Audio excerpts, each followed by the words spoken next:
At my worst. At my worst. At my worst.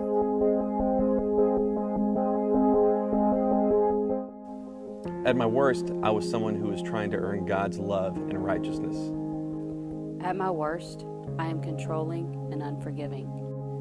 At my worst, I am self-centered and I don't really care about the needs of anybody else. At my worst, I was a lustfully addicted fraud who was the life of the party. At my worst, I had a broken family and felt completely alone.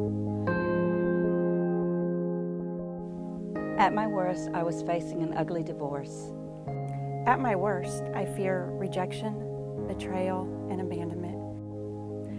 At my worst, I was screaming at God and asking Him, why didn't He let me leave my husband before he molested our granddaughter?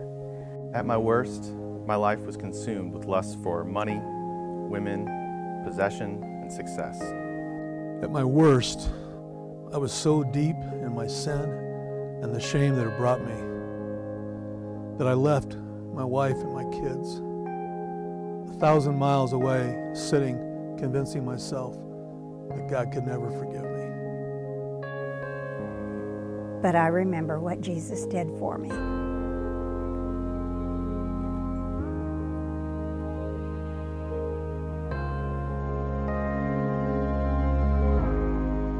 At my worst, I was judged and abandoned by people who were supposed to be Christians. At my worst, I found myself HIV positive, the widow of an AIDS victim. At my worst, I was running from God with everything I had. I medicated myself with alcohol, drugs, and women. But I remember what Jesus did for me.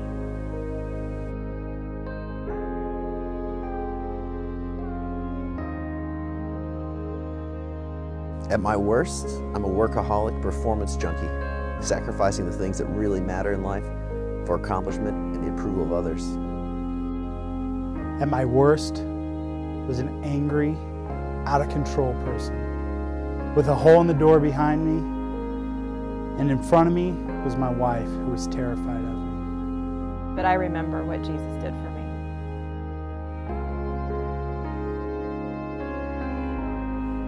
But I remember what Jesus did.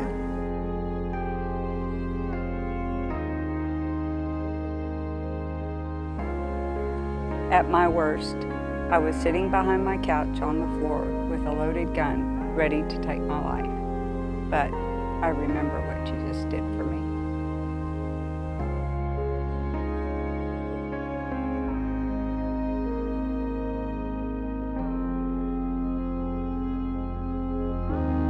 But I remember. But I remember.